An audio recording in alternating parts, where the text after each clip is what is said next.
نیند کی کمی کے لیے یہ آیت بہت زیادہ مجرب ہے۔ وَهُوَ الَّذِي جَعَلَ لَكُمُ اللَّيْلَ لِبَاسًا وَالنَّوْمَ سُبَاتًا وَجَعَلَ النَّهَارَ نُشُورًا۔ تو اس آیت کو 500 مرتبہ یا خود مریض پڑھ کر پانی پہ دم کر کے پی لے، یا کوئی دوسرا پڑھ کر پانی پر دم کر کے مریض کو پلائے، اور 7 دن تک یہ عمل مسلسل کرے، انشاءاللہ عز و جل نیند کی کمی کی شکایت دور ہو جائے گی۔ راشا یعنی بعض لوگ اس عارضے میں مبتلا رہتے ہیں کہ ان کا بدن ہلتا رہتا ہے، جیسے ہاتھ وغیرہ میں راشا ہوتا ہے تو ہاتھ ہلتے رہتے ہیں، یا چلنے میں پاؤں وغیرہ لڑکھڑاتے ہیں، تو سورہ مطففین کی یہ مبارک آیتیں الا یظن اولئک انہم مبعوثون لیوم عظیم یوم یقوم الناس لرب العالمین۔ تو جس شخص کے پیروں میں رعشہ پیدا ہو گیا ہو اور وہ کھڑے ہونے سے لاچار ہو، یا کسی درد کی وجہ سے کھڑے ہو کر چل نہ سکتا ہو، وہ شخص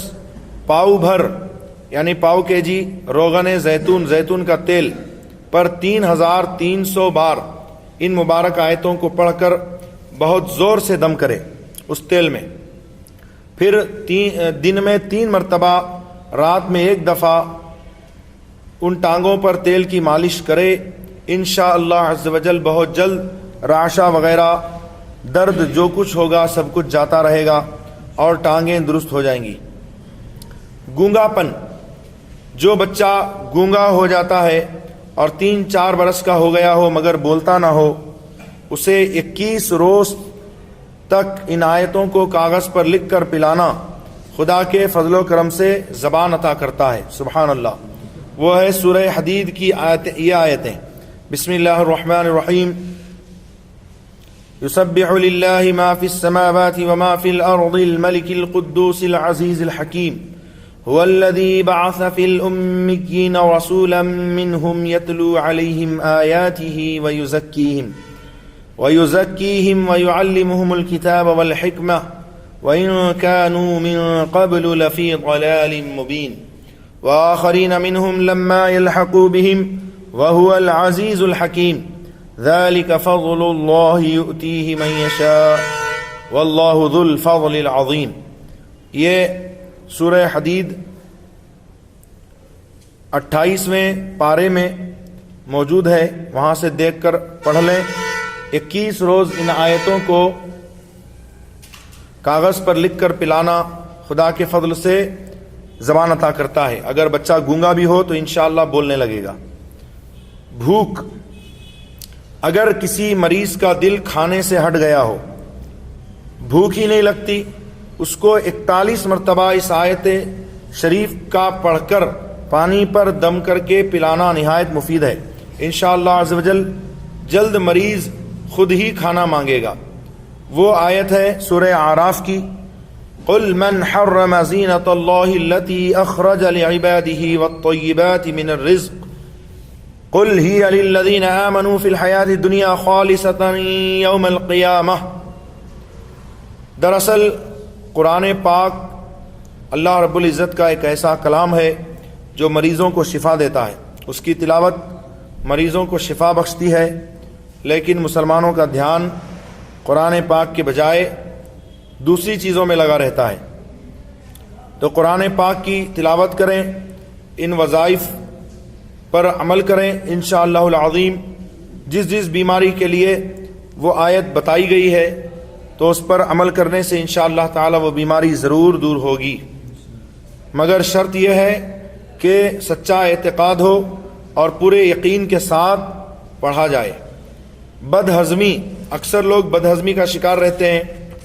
پیٹ میں مروڑ، درد یا جلدی کھانا ہضم نہ ہونا، کھٹے ڈکار وغیرہ، تو ان کے لیے سورہ انشقاق یہ 30ویں پارے میں ہے، اس کو پڑھ کر عرق گلاب کے پانی پر دم کر کے بد ہضمی والے کو پلانا خدا کے فضل سے شفا بخشتا ہے۔ قے اور متلی، اگر کسی کو متلی قے وغیرہ لاحق ہو اور کسی طرح قے رک نہ رہی ہو، متلی دور نہ ہو رہی ہو، جیسے جس کو پیٹ میں کلانا بولتے ہیں کرناٹک کی زبان میں، تو پیٹ میں کلاتا ہو، تو ایک کورے مٹی کے پیالے کو عرق گلاب سے دھو کر خشک کرنے کے بعد یعنی سکھا لینے کے بعد ان مبارک آیتوں کو لکھ کر مریض کو اس میں 3 دفعہ پانی پلانا یا دوا پلانا نہایت مفید اور مجرب ہے۔ وہ ہے سورہ محمد صلی اللہ علیہ وسلم کی یہ مبارک آیت، والذین آمنوا وعملوا الصالحات وآمنوا بما نزل على محمد وهو الحق من ربهم۔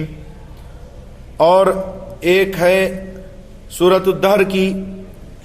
یہ مبارک آیتیں، وَيُسْقَوْنَ فِيهَا كَأْسًا كَانَ مِزَاجُهَا زَنْجَبِيلًا عَيْنًا فِيهَا تُسَمَّى سَلْسَبِيلًا۔ تو اس کو بھی ایک کورے برتن پر ان آیتوں کو لکھ کر عرق گلاب سے دھو کر پلانا نہایت مجرب ہے۔ کسی کو ہول رہتی ہے، دل دھڑکنا، اختلاج قلب جس کو کہا جاتا ہے، اور کسی طرح اس کو قرار نہیں ہوتا، ایک عجیب طرح کی گھبراہٹ یا دل دھڑکتا رہتا ہے، تو اس کے لیے ہے اسم اللہ یعنی اللہ رب العزت کا جو ذاتی نام ہے اللہ، اس مبارک نام کو نہایت خوشخط یعنی نہایت اچھی تحریر میں جلی قلم سے لکھ کر یعنی خوب نمایاں ہو، لکھ کر دن رات میں کم سے کم 3 دفعہ نہایت ادب سے باوضو قبلہ رو ہو کر سامنے رکھے، سبحان اللہ، اور خلوت میں یعنی تنہائی میں بیٹھ کر محبت کی نگاہ اس مبارک نام پر ڈالے اور دل میں یہ خیال کرے کہ یہ مبارک نام جس طرح لکھا ہوا ہے اسی طرح خوبصورت اور خوشخط میرے دل میں لکھا ہوا ہے، اور پھر آنکھیں بند کر کے کم سے کم 10 منٹ تک اس تصور کو جمائے اور اسی خیال میں محو رہے کہ یہ مبارک نام جس طرح یہاں لکھا ہوا ہے میرے دل میں بھی لکھا ہوا ہے، یعنی لفظ اللہ۔ تو طریقہ پھر سماعت کر لیجئے کہ نہایت روشن خوشخط جلی قلم سے لکھ کر دن رات میں کم سے کم 3 دفعہ نہایت ادب سے باوضو قبلہ رو ہو کر سامنے رکھے اور تنہائی میں بیٹھ کر محبت کی نگاہ اس مبارک نام پر ڈالے اور دل میں خیال کرے کہ یہ مبارک نام جس طرح لکھا ہوا ہے اسی طرح خوبصورت اور خوشخط میرے دل میں لکھا ہوا ہے۔ پھر آنکھیں بند کر کے کم سے کم 10 منٹ تک اس تصور کو جمائے کہ یہ مبارک نام میرے دل پہ لکھا ہوا ہے، یہ مبارک نام میرے دل پہ لکھا ہوا ہے۔ ہر روز 3 دفعہ اس عمل کو کرے، انشاءاللہ کبھی اس کو دل کا ہول یا دل دھڑکنا یا اختلاج قلب یا دل کی گھبراہٹ وغیرہ نہ ہوگی۔ اللہ رب العزت کے اس مبارک نام کی برکت سے وہ جلد از جلد شفا پائے گا۔ استغفر اللہ ربی من کل ذنب و خطیۃ و اتوب الیہ، لا الہ الا اللہ محمد رسول اللہ صلی اللہ تعالی علیہ وآلہ وسلم۔ اللہ تعالی اپنے حبیب کریم رؤوف و رحیم علیہ وعلی علیہ افضل الصلاۃ والتسلیم صدقے ہم سب کو قرآن آیات و اسماء الحسنہ کی برکتوں سے مالا مال فرمائے۔ امید کرتا ہوں آپ حضرات خود بھی سنیں گے اور دوست و احباب کو شیئر کریں گے۔ فجزاکم اللہ تعالی احسن الجزاء۔ السلام علیکم ورحمۃ اللہ وبرکاتہ۔